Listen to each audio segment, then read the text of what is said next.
উল্লম্ব তলে গতির উপর আমাদের আরো একটা কোশ্চেন, এই কোশ্চেনটা বইতে আসছিল। সো কোশ্চেনে পড়ি একটু, একটি বস্তুকে তার পতনের, একটা বস্তু যদি ফেলে দিলাম কোনো একটা হাইট থেকে, তাহলে ওই বস্তুটা তার পতনের শেষ সেকেন্ডে মোট উচ্চতার 8/9 অংশ অতিক্রম করে। প্রশ্ন হচ্ছে বস্তুটার যাত্রা বিন্দু উচ্চতা কত। ব্যাপারটা কিরকম দেখি আমরা। হ্যাঁ, এই ধরো একটা বাড়ির ছাদ থেকে বস্তুটাকে ফেলে দিলাম, এই বাড়ির হাইট ধরলাম h এবং বস্তুটা পড়তে মোট সময় লাগে t। এটুকু বুঝলাম। কি বলা হয়েছে, বস্তুটি পতনের শেষ সেকেন্ডে মোট উচ্চতার 8/9 অংশ অতিক্রম করে। পতনের শেষ সেকেন্ডে মোট উচ্চতার 8/9 অংশ অতিক্রম করে। আচ্ছা, তাহলে একটু চিন্তা করো কি করা যায়। পতনের শেষ সেকেন্ডে মোট উচ্চতার 8/9 যায় তো। সো এটাকে আমি লিখতে পারি এরকম, প্রশ্ন মতে পতনের শেষ সেকেন্ডে মোট উচ্চতার 8/9 অতিক্রম করে। তাহলে HTH এটা কি হবে, শেষতম সেকেন্ডের দূরত্ব। এটা হচ্ছে মোট উচ্চতার 8/9 না আসলে। এখন তুমি আগাও, অঙ্কটা খুব সহজ হয়ে যাবে। আমরা তো আগেই জানি t তম সেকেন্ডের দূরত্ব সূত্র কি ছিল, ut u plus half g 2t minus 1, এটা প্রুভ করছিলাম, equal to 8/9 h equal to ut plus half a t square, half a বলতে g t স্কয়ার। এবার দেখুন আমি জাস্ট কি ফেলে দিছিলাম।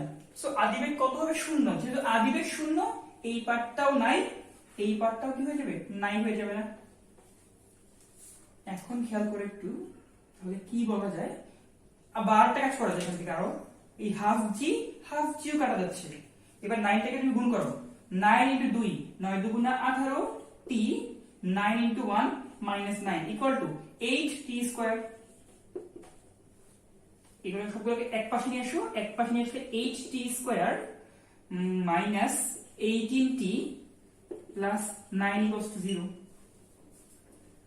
এখন তুমি এটাকে সলভ করো বাই ক্যালকুলেটর, সলভ করে দেখবা যেহেতু দ্বিঘাত সমীকরণ t এর দুইটা মান আসবে, একটা আসবে হচ্ছে 1.5 অর্থাৎ 3/2, আর একটা আসবে 0.75।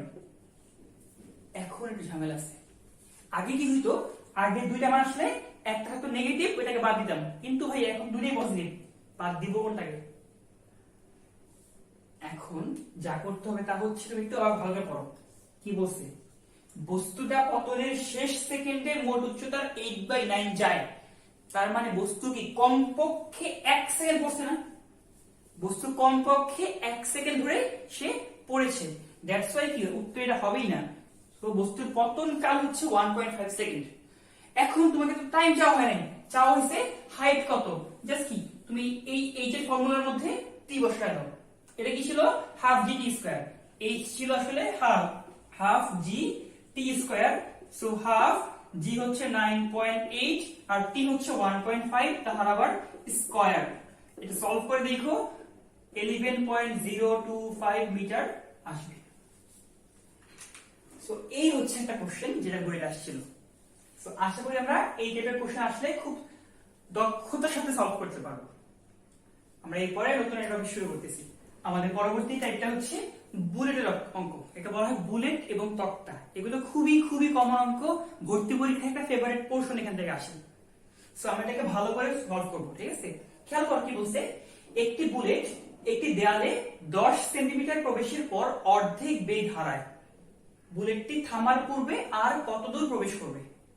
সো আমি একটু এটার চিত্র আঁকায় ফেলি। এই ধরলা, এই পার্ট ধরা পড়ে দেয়াল, হ্যাঁ, বা ধরে কথা এইটুকু দেয়াল, কথার কথা এই পড়ে হচ্ছে দেয়াল। একটা বুলেট এই দেয়ালকে হিট করছে সাপোজ ইউ বেগে। কি বলছে, বুলেটটা দেয়ালের মধ্যে 10 সেন্টিমিটার প্রবেশের পর অর্ধেক বেগ হারায় ফেলছে, অর্ধেক বেগ হারায়। আচ্ছা, যদি অর্ধেক হারায় আসে কতটুকু, আর অর্ধেক না, তো বর্তমান বেগ কত হবে, u/2। প্রশ্ন হচ্ছে বুলেটটি থামার পূর্বে আর কত দূর প্রবেশ করবে। বুলেটটা থামার পূর্বে আর কত দূর যাবে, মনে করি বুলেটটা থামার পূর্বে আরো s প্রাইম যাবে। এখন দেখো তো, তাহলে আলটিমেটলি শেষ বেগ কত হবে, অবশ্যই 0 নয় কি, 0 না হলে কিন্তু বুলেটটা আরো যেত। এখন আমরা ম্যাথটাকে দুইটা পার্টে ভাগ করব, এই প্রথম পার্ট, এই আমাদের সেকেন্ড পার্ট, আর দুই ক্ষেত্রে আমাদের সূত্র হবে একটাই। হ্যাঁ, এই ম্যাথড মনে রাখো, আমরা এই অ্যাপ্রোচে আগাবো, অন্য অ্যাপ্রোচে আগালে মিলবে না বা মিলতে খুব ঝামেলা হবে। আমরা শুরু করি এটা দিয়ে, যে v square equals to u square plus 2af হয় যখন a থাকে ত্বরণ, কিন্তু দেয়ালে ঘুরতেছে না। দেয়ালে ঘুরলে কি হবে, বেগটা কমবে প্রতি মুহূর্তে, দ্যাট মিন্স মন্দন কাজ করবে। ধরি এই দেয়ালে ঢোকার ফলে বুলেটটার মন্দন ধরলা a, সূত্র হবে মাইনাস টুয়াইজ a s, যেখানে a হচ্ছে মন্দন, আর নাম দিয়ে মনে করো এটাকে ধরলাম s। প্রথম ক্ষেত্রে সূত্র ফলে যে প্রথম পার্টটুকুতে একটু খেয়াল করি আমরা, প্রথম পার্টে এটা হচ্ছে শেষ বেগ, এটা হচ্ছে আদি বেগ, তাহলে শেষ বেগ কত হবে u/2, তার স্কয়ার করলে হয়ে যাবে u square by 4 is equals to আদি বেগ কত, এখানে আদি বেগ হচ্ছে u, তাই না? সো u স্কয়ার থাকুক মাইনাস 2 ইনটু মন্দন ইনটু s এর মান 10 সেন্টিমিটার বা 0.1 মিটার, ওইটাকে আমি না লিখি, ওটা থাকুক, এটা থাকুক, পরে একবার লিখবো। হ্যাঁ, এবার একটা কাজ করো, তুমি 2as কে এই পাশে নিয়ে আসো আর u স্কয়ার থেকে এটাকে বাদ দাও, তাহলে হবে কত, 2as হবে u স্কয়ার থেকে তুমি বাদ দিবা u স্কয়ার বাই 4 কে, বাদ দিলে কত হবে দেখো তো, এটা হবে 3 u স্কয়ার বাই 4। এরপর খেয়াল করি আমরা 2s দ্বারা ভাগ করে দিই, তাহলে ত্বরণটা আসবে 3 u square divided by 8s, এই হচ্ছে আপনার টার্মটুকু। আমরা এইভাবে আগায়া প্রথম ক্ষেত্রে মন্দন পেলাম। এখন দেয়াল যেহেতু একটাই, দেয়াল কি একই উপাদান দিয়ে তৈরি, ধরবো তাহলে মন্দনটা কি এখানে সেম হবে। এখন আমরা এই পার্টের জন্য আবারও সেম সূত্র, সেম অ্যাপ্রোচ ফলাবো। হ্যাঁ, তাহলে এবার পরে ভিট করা যায়, এই সূত্রে পাচ্ছি, খেয়াল করো, এই ক্ষেত্রে শেষ বেগ কত 0, আদি বেগ কত u/2, তাহলে শেষ বেগ হচ্ছে 0, তার স্কয়ার 0 হবে, ইজ ইকুয়ালস টু আদি বেগ কত u/2, তার স্কয়ার করলে u square by 4 minus 2as minus 2 into a into s, বলতে কত এবার s প্রাইম না, তুমি এটাকে এক পাশে নিয়ে আসো, 2as প্রাইম, a কত 3 u square by 8s, 3 u square divided by 8s into s prime হচ্ছে u স্কয়ার বাই 4। দেখো তো কাটাকাটি করা যায় কিনা সুন্দর মতো, এই দেখো u স্কয়ার কাটা, এই 2 দিয়ে 8 কে কাটলে হয় 4, ওই 4 আর 4 কাটা, পড়ে থাকলো এখানে s প্রাইম, এখানে s আর এখানে 3, সো অবভিয়াসলি বলা যায় s প্রাইম হচ্ছে s বাই 3, s প্রাইম হচ্ছে s বাই 3। আচ্ছা, এখন আবার s কত ছিল 10 সেন্টিমিটার না, তাহলে 10/3, এটাই হচ্ছে আপনার সেন্টিমিটার হবে উত্তর। আশা করি আমরা এই পুরো পার্টটাকে বুঝতে পারলাম। তাহলে এই বড় একটা কোশ্চেন অ্যান্সার কত হবে, মাত্র 10/3 সেন্টিমিটার, মানে 3.3333 সেন্টিমিটার। আর একটু খেয়াল করো, আমি যে বক্স করলাম এটাই হচ্ছে আসলে শর্টকাট, অর্থাৎ যখন বুলেটটা দেয়ালের মধ্যে অর্ধেক বেগ হারাবে বা অর্ধেক বেগ থাকবে, আসলে ওই ক্ষেত্রে শর্টকাট হবে s/3। এই হুবহু ম্যাথটা আমাদের আসছিল কুয়েট ভর্তি পরীক্ষায়, খুলনা প্রযুক্তি ও প্রকৌশল বিশ্ববিদ্যালয়, যাই হোক ওইখানে আসছিল এটা।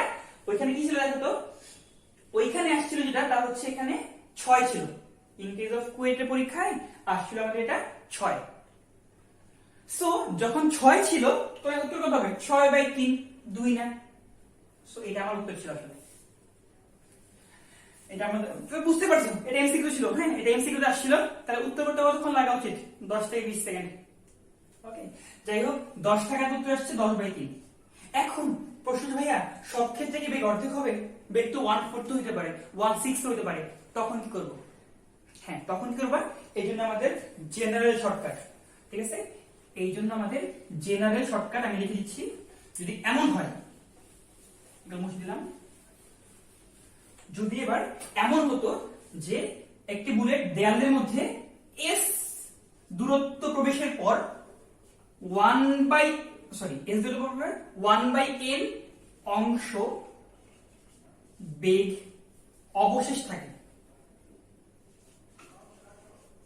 অবশেষ থাকে, সেই ক্ষেত্রে ব্যাপারটা কি হবে? হ্যাঁ, একটি বুলেট একটি দেয়ালের মধ্যে s দূরত্ব প্রবেশের পর যদি আদিবেগের 1/n অংশ বেগ অবশেষ থাকে, সেই ক্ষেত্রে মনে রাখবো আমরা, সেই ক্ষেত্রে s প্রাইম হবে simply s over n square minus 1। এটা হচ্ছে আমাদের জেনারেল ফর্মুলা এবং সবচেয়ে বেস্ট ফর্মুলা এটাই আমাদের ম্যাথ করার জন্য। This is the best formula. খেয়াল করো, যদি এমন হইতো যে বুলেটটা দেয়ালের মধ্যে 10 সেন্টিমিটার প্রবেশের পর 1/4 অংশ বেগ অবশেষ আছে, অবশেষ, আই রিপিট, অবশেষ আছে, ওই ক্ষেত্রে কি করতাম? যদি 1/4 অংশ বেগ অবশেষ থাকে, সেই ক্ষেত্রে s প্রাইম হতো s ডিভাইডেড বাই নিচেরটা কিন্তু n square minus 1, that means 10/15 হতো। যদি এমন বলতো বুলেটটা দেয়ালের মধ্যে 6 সেন্টিমিটার প্রবেশের পর 25% বেগ হারায়, এবার খেয়াল করো, 25% বেগ হারায়, এটা হচ্ছে কি ভালো একটা কোশ্চেন। যদি 25% বেগ হারায়, আমি আবারও বলছি, আমার কি লাগবে? অবশেষ লাগবে। হারায় 25%, আছে কতটুকু তাহলে? অবভিয়াসলি 75% না? 75% বেগ অবশেষ আছে। এখন দেখো 75 মানে কি? 3/4 না আসলে? তাহলে এবার যদি বলি s প্রাইম, এটা কত হবে? s divided by n square minus 1। কিন্তু ভাই এখানে n কত? n কি 4 হবে? নিয়ম হচ্ছে তোমার এটাকে 1 বাই সামথিং আকার লাগবে। এটাকে কি এমন লেখা যায় না 1/4/3? তাহলে আসলে 4/3 হচ্ছে তোমার n, তাহলে n স্কয়ার মাইনাস 1। এইভাবে করলেই হয়ে যাবে। তোমাকে বুলেটের ম্যাথগুলো নিয়ে এতটুকু অব্দি আইডিয়া থাকতে হবে, তাহলে তুমি ভর্তি পরীক্ষা খুব ভালো করে অ্যান্সার করতে পারবে। সো আশা করি আমাদের এই বুলেটের টাইপটা খুব ভালো লাগলো। আবার দেখা হবে তোমাদের সাথে। ধন্যবাদ।